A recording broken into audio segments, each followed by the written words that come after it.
আপনি যদি mobile phone ব্যবহার করে থাকেন তবে সাবধান, যে কোনো মুহূর্তে ডিজিটাল গ্রেপ্তার হয়ে যেতে পারেন। তবে ভয় পাবেন না, বিস্তারিত শুনুন। আপনাকে প্রতারণার ফাঁদে ফেলে হাতিয়ে নিতে পারে অ্যাকাউন্টে জমানো টাকা।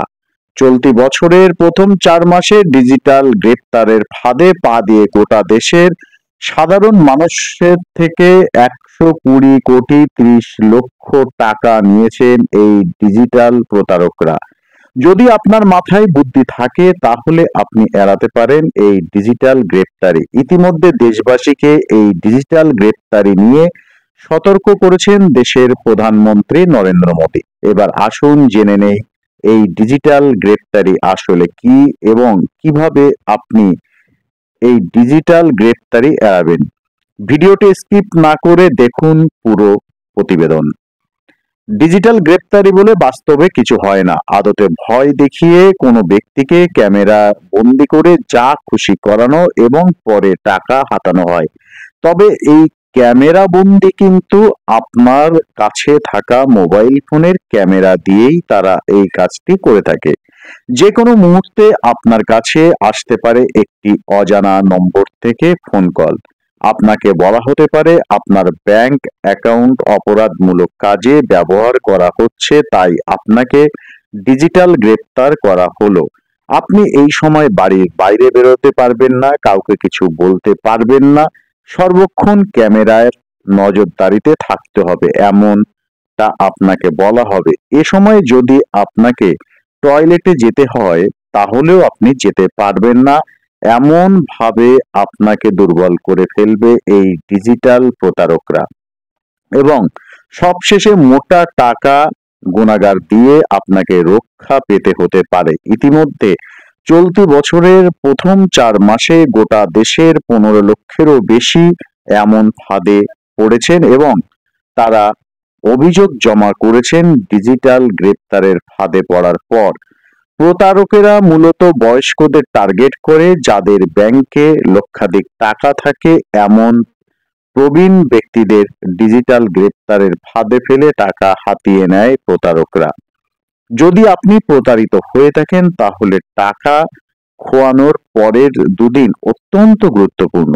এই সময়ের মধ্যে থানায় গিয়ে বা ন্যাশনাল সাইবার ক্রাইম রিপোর্টিং পোর্টালে অথবা জাতীয় সাইবার ক্রাইম হেল্পলাইন নম্বর 1930-তে ফোন করে অভিযোগ দায়ের করতে হবে। অভিযোগের ভিত্তিতে একটি জিডি তৈরি হবে। সেই জিডি নিয়ে ব্যাংকের শাখায় যোগাযোগ করতে হবে। ব্যাংক এই সময় খোয়া যাওয়া টাকা ফ্রিজ করতে পারে এবং রিভার্স করাতেও পারে, অর্থাৎ এই সময়ের মধ্যে কেউ টাকা তুলতে পারবে না। কিন্তু এই কাজে ব্যাংক যদি গড়িমসি করে তাহলে আপনাকে আদালতে আর্জি জানাতে হবে এবং অর্ডার বার করতে হবে। তারপর সেই অর্ডার দেখালে ব্যাংক পদক্ষেপ করতে বাধ্য হবে।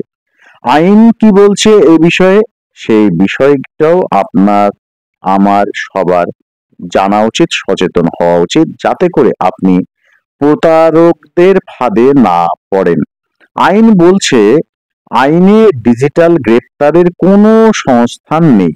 ভারতীয় নাগরিক সুরক্ষা সংহিতার 63 নম্বর ধারায় ডিজিটাল সমন পাঠানো যায়, কিন্তু তাতে সংশ্লিষ্ট পক্ষের সিল এবং অফিসারের সই থাকতে হবে। ভারতীয় নাগরিক সুরক্ষা সংহিতার 36 নম্বর ধারায় বলা আছে, যিনি গ্রেপ্তার করতে যাচ্ছেন তাকে উদ্ধৃতে থাকতে হবে এবং স্পষ্টভাবে তার নাম ও পদবি উদ্ধৃতে উল্লেখ করা থাকতে হবে। গ্রেপ্তারের সময় সংশ্লিষ্ট ব্যক্তিকে কারণ জানাতে হবে এবং গ্রেপ্তারের কাগজে অন্ততপক্ষে একজন প্রত্যক্ষদর্শীকে দিয়ে সই করাতে হবে। অর্থাৎ যদি আপনার কাছে কোনো ফোন কল আসে এবং এই ধরনের কোনো রকম আপনার ফোন নাম্বার ব্যবহার করা হয়েছে কোনো অনৈতিক অবৈধ কাজে, আপনার ব্যাংকের অ্যাকাউন্ট ব্যবহার করা হয়েছে কোনো অনৈতিক এবং অবৈধ কাজে, এই সংক্রান্ত কোনো ফোন কল এলে একটুও ঘাবড়াবেন না এবং কোনোভাবেই এই প্রতারকরা যা বলবে সেই কাজ করবেন না। ভারত সরকারের কোনো সরকারি বা বেসরকারি সংস্থা কখনোই মোবাইল ফোনে কোনো কিছু আপডেট করা বা কোনো রকম ভাবে সতর্ক করা, এমনকি আপনাকে কোনো রকম কোনো নির্দেশ দিতে পারে না। অবশ্যই যদি আপনার ফোন নাম্বার, অ্যাকাউন্ট নাম্বার যদি ব্যবহার হয়ে থাকে, কোনো প্রতারক করে থাকে ব্যবহার, তাহলে সেক্ষেত্রে আপনাকে সংশ্লিষ্ট দপ্তর অর্থাৎ মোবাইল ফোন সংস্থার কাছে এবং ব্যাংকের সেই নির্দিষ্ট শাখায় আপনাকে যাওয়ার জন্য আপনার বাড়িতে চিঠি পাঠাবে বা আপনাকে ফোন কল করে বলা হবে, ডাকা হবে আপনাকে দেখা করার জন্য। এর বাইরে কোনো ব্যক্তি যদি আপনাকে ফোন কল করে থাকে তাহলে আপনাকে ধরে নিতে হবে, বুঝে নিতে হবে আপনার ব্যাংকে জমানো টাকা নেওয়ার জন্যই আপনাকে ফাঁদে ফেলতে ফোনটি করা হয়েছে। অতএব সাবধান থাকুন, কোনোভাবেই এই প্রতারকদের ফাঁদে পা দেবেন না।